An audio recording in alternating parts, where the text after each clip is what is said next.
I raised him, fed him, and watched him grow, and in one cold sentence, my own son told me I was no longer needed.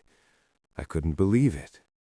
The winter evening was supposed to be festive, warm, full of laughter.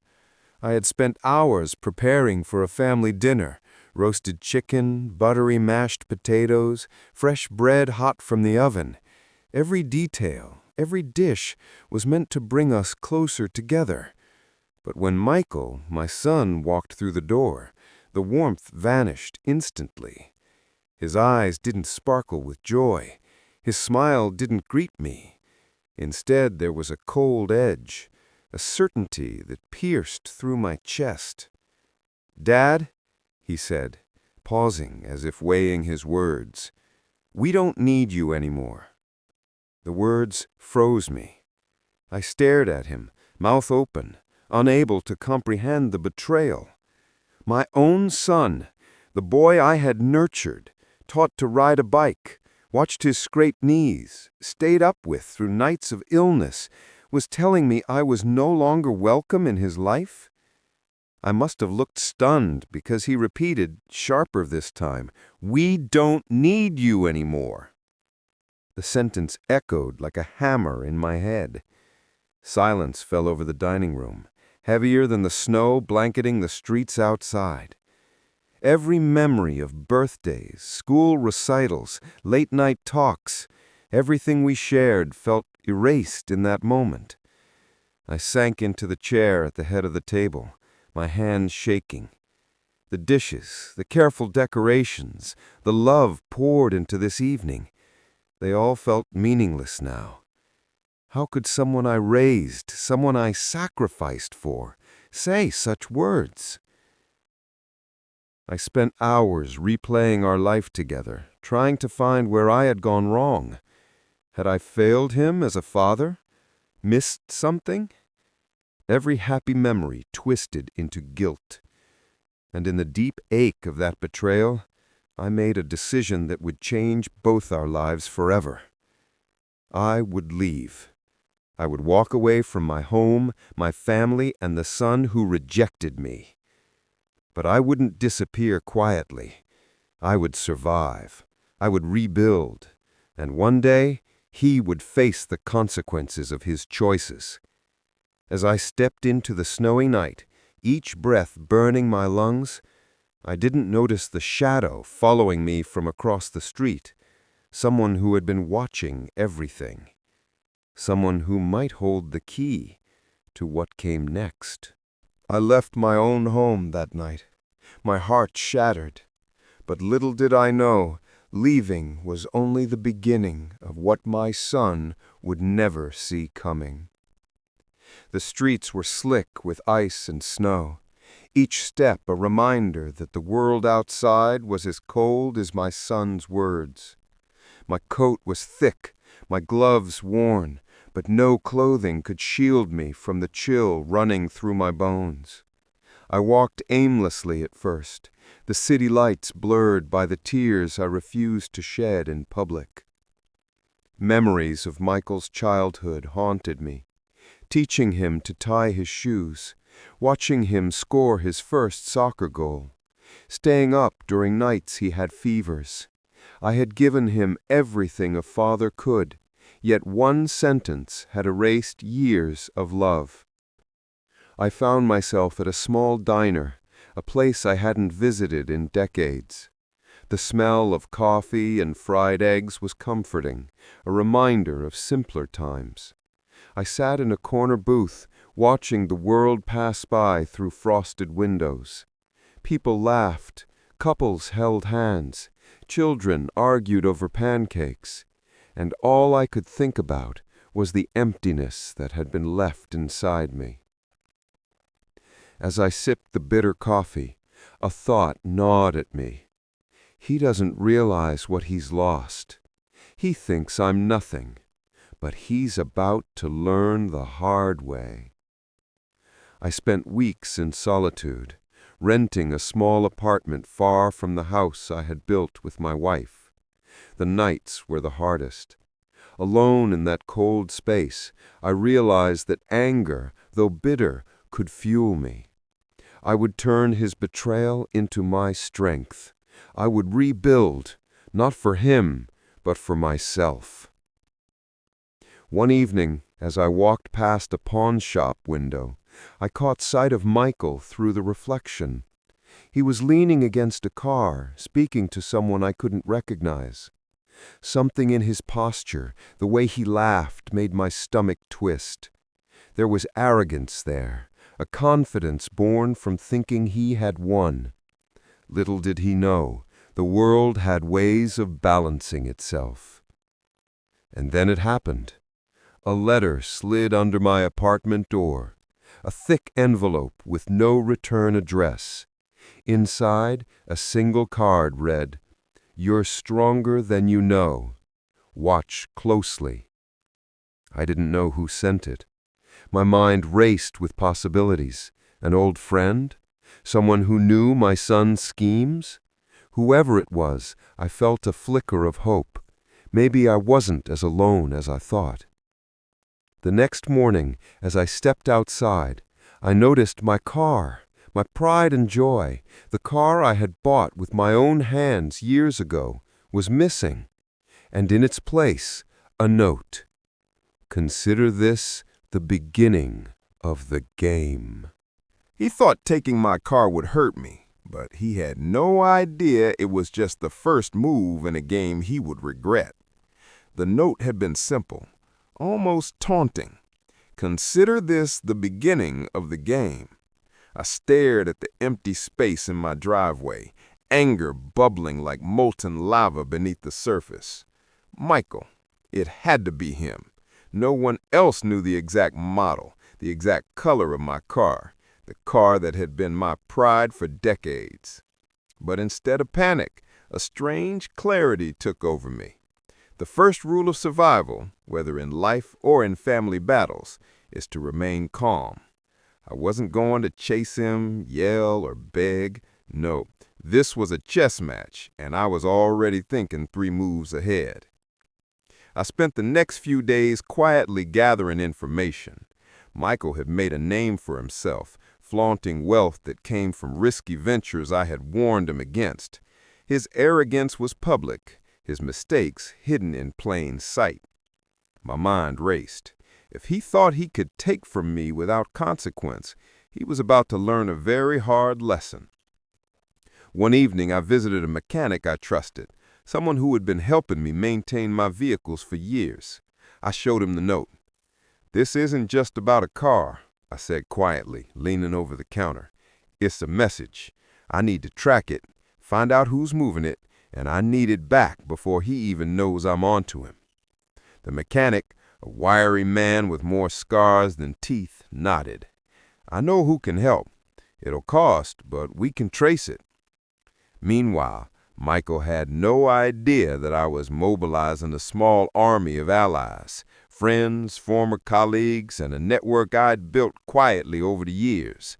All of them knew one thing: Michael underestimated me, and underestimating me was a mistake he would regret. Late one night, I received a mysterious call. A distorted voice said only, "Meet me where it all began, midnight, alone." I froze. My instincts screamed danger, but I knew this was the opportunity I had been waiting for. I had to play carefully. I arrived at the location, an abandoned lot near the old high school where Michael and I had shared countless father-son moments. The air was thick with mist, the shadows stretching unnaturally across the cracked asphalt. And then I saw it, a sleek, black car parked in the center, headlights off, the note from before resting on the windshield. As I approached, the engine roared to life, and the figure behind the wheel was unmistakable. Michael. He smirked, confident, thinking he had the upper hand. "You came," he said, voice dripping with mockery. I smiled calmly. "You think this is about the car, son. It's never been about the car. This is about respect and lessons you've refused to learn." Before he could react, a series of flashlights lit up the lot. Former colleagues, neighbors, and friends who had quietly watched me recover from his betrayal emerged from the shadows. Michael's eyes widened in shock, his arrogance replaced with fear. And in that moment, I realized something. Revenge didn't need to be violent or cruel. Sometimes the most powerful lesson comes from making someone see the consequences of their actions. Michael backed up frantically, trying to escape, but the lot had no exits. And then the last flash of light revealed the note taped to his windshield. Consider this your first warning. Next time, it will cost you everything. He thought he could humiliate me, but I had the final move, and he'd never see it coming. The morning after the confrontation at the lot, Michael didn't answer his phone. Not unusual, I thought. He probably assumed I had backed off, that I'd let him get away with it. But the truth was far from it. Every move he had made, every boast he had shared with his friends was being quietly recorded, documented, and cataloged. I wasn't angry. I was strategic. I spent the day preparing. A subtle message here, a financial check there, contacts called with casual phrases like, "We might need that car returned soon." No one knew the full picture, only me. Michael's network thought he was untouchable, and that confidence, that arrogance, was about to become his undoing.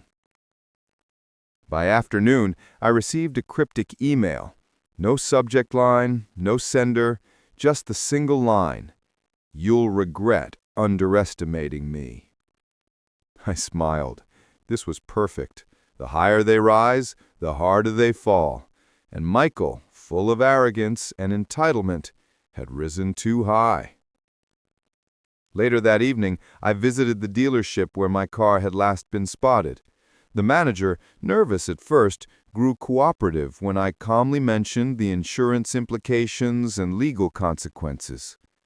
"We'll help," he said, handing over the tracking logs.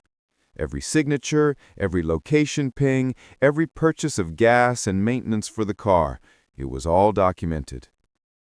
I began piecing together a timeline, each detail more damning than the last. Michael's careless pride, combined with his attempt to flaunt my property, had left him exposed, and I knew exactly how to use it. By nightfall, I had orchestrated a plan that would make him realize the gravity of his actions without ever raising my hand. Sometimes humiliation in the mind is far worse than physical confrontation. I arrived at his apartment complex, a quiet neighborhood he thought was private. Using a combination of careful observation and discreet coordination, I waited. And then I saw him. Michael, stepping out in his flashy clothes, phone in hand, completely oblivious. The first step of my plan was subtle. A text sent anonymously to everyone in his social circle. "Check the car. See where it's really been. Trust me, you'll want to know." Within minutes, his phone rang nonstop. Calls from friends, colleagues, even casual acquaintances asking about the car, about him, about his credibility. Panic flickered across his face as he realized something was off. I didn't need to confront him physically. No yelling, no threats, just the knowledge that he had lost control. He had underestimated me completely. Later that night, as he scrambled, I left a note on his doorstep, written in the same hand he had once recognized as my own. "Consider this a lesson in respect. The next one won't be as subtle." And with that, I vanished into the shadows, leaving him to face the consequences of underestimating his own father. He thought he had escaped, but the real storm was just beginning, and I was the eye of it. The next morning, news had already begun to ripple through Michael's social circle. The anonymous messages, combined with the sudden disappearance of the luxury car, had created whispers of scandal. Friends who once admired him were now questioning every action he had taken. The same friends who had laughed at my warnings were now calling me, curious, cautious, even impressed.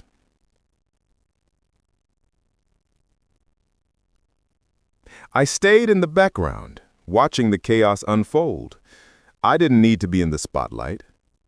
Michael's arrogance had painted him into a corner, and the corner was about to collapse. I kept meticulous records, every step of his panic documented. Emails, screenshots, timestamps. Proof that he had acted recklessly, that he had disrespected me, and that the consequences were now unavoidable.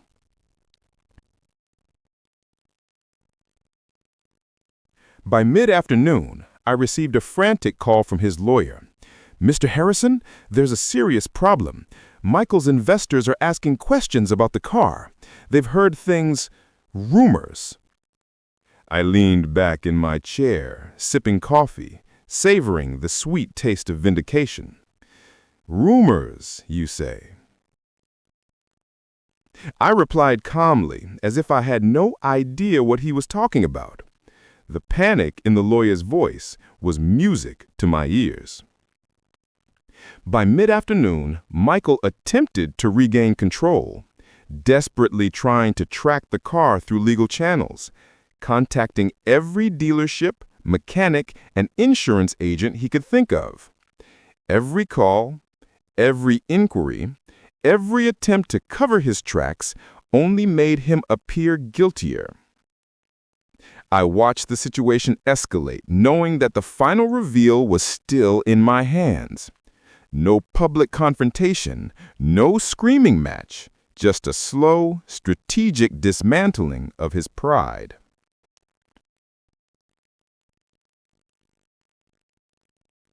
Late in the evening, I decided it was time to escalate. I sent a discreet tip to the local news station under a pseudonym. "Luxury car missing, possible family dispute involved, owners connected to a wealthy local businessman." By the next morning, social media was ablaze. Tweets, posts, and memes were circulating about the son who had stolen, or at least misused, his father's prized possessions. The hashtags were everywhere. Hashtag luxury car drama. Hashtag family betrayal. Hashtag dad wins. Michael's reputation began to crumble, and the very investors he had boasted to were now questioning his judgment.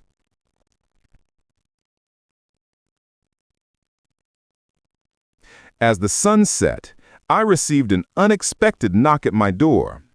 Michael stood there, unshaven, disheveled, eyes wide with fear and desperation. The same son who had once told me, "We don't need you anymore," now looked like a man who had just realized he needed me more than ever. I smiled calmly, holding the envelope that contained all the evidence I had collected, the perfect closure to a chapter he thought he had written. He came to my door, trembling and desperate, begging for forgiveness he didn't deserve. Michael stood on the threshold, his polished confidence gone, replaced with raw, unfiltered fear. His eyes darted nervously around my home, taking in the quiet order, the subtle signs of success and independence I had built without him. The house smelled faintly of coffee and old leather, the same scent that used to comfort me when I was left alone by my own family. "Dad, he began, but his voice cracked. He swallowed hard, trying to summon the arrogance he'd always worn like armor, but it was gone. In its place was vulnerability, the kind I had never seen before. I held up the envelope calmly, as if it were nothing more than a piece of mail. "You came to me, Michael. After all these years, after everything you've done, and yet you still think an apology will fix this?" His face paled further. I didn't mean to," he stammered. I cut him off. "You didn't mean to what? Sell the house? Disappear from my life? Treat me like a stranger?" You've spent years trying to erase me. Do you really think one knock on my door can erase the pain you caused? He looked down, unable to meet my eyes. I was wrong. Wrong, I echoed, my voice low and steady. Michael, you don't even understand the word yet. You took everything for granted. You thought I would always be there, no matter how you treated me. And now? Now you see what happens when your actions have consequences. I handed him the envelope. Everything you need to know about the house, the car, and the mistakes you made is in here. Take it, read it, understand how much you've lost. His hands trembled as he took it, and for the first time, I saw the weight of responsibility settle on his shoulders. He thought the world owed him everything, that he could treat family like collateral. Now, the truth was in his hands, and it was heavier than any mortgage or luxury item he had ever owned. I stepped closer, keeping my tone calm but firm. Michael, life isn't about wealth or possessions. It's about respect, love, and loyalty. Things you've neglected. You wanted independence from me, but independence without maturity is a trap. He nodded silently, tears forming in his eyes. He didn't speak because no words could fix the damage. I realized then that this confrontation wasn't about punishment. It was about teaching, showing him the consequences of his choices. Suddenly, he dropped to his knees. Please, Dad, give me another chance. I'll do anything. I'll fix this. I looked down at him, my heart heavy with a mixture of sorrow and vindication. The question lingered. Could forgiveness exist after such betrayal? Or had the years of neglect and selfishness sealed his fate? After everything he took from me, it was finally time to show him the price of betrayal. The moment Michael fell to his knees, I felt a strange calm wash over me. Years of anger, hurt, and betrayal had built up like a storm inside, and now the storm was ready to break, but not in violence. This time, it would be a storm of truth and justice. I sat him down in the living room, my eyes never leaving his. Michael, do you understand what you've done? Do you know the hurt you've caused? You tried to erase me, to make me invisible in my own life, and yet, here you are, begging. His lips quivered. I didn't realize. I just thought. You just thought? I repeated sharply. You just thought I'd forgive everything instantly? That there would be no consequences? I handed him the documents I had prepared, the new ownership papers, the accounts, and a detailed letter outlining every financial decision he ignored, every chance he had been given, and every time he chose selfishness over family. This is your reality, I said, my voice steady but piercing. You wanted independence, and you got it. You wanted control, and now you have a front row seat to the results of your choices. He looked down, tears streaming freely. For the first time, I saw true remorse. Not the hollow apologies of a spoiled child, but the deep, aching realization of how much he had lost. I paused, letting the silence stretch. Michael, I never stopped loving you. But love doesn't mean enabling. Love doesn't mean letting someone trample over you and your life. You wanted to push me away? Fine, I let you go. But life has a way of teaching lessons when people refuse to listen. He nodded, unable to speak. The house that he once thought of as mine alone now felt like a testament, not just to wealth, but to the boundaries I had finally enforced. You're going to start from scratch, I said softly. You're going to rebuild your life with humility, respect, and integrity. And maybe, just maybe, you'll learn what it means to truly value family. As he left my house that evening, his head bowed and steps slow, I felt a weight lift from my chest. Years of betrayal, neglect, and disrespect had finally met justice, not through revenge, but through truth and accountability. I walked to the window and watched him disappear down the street.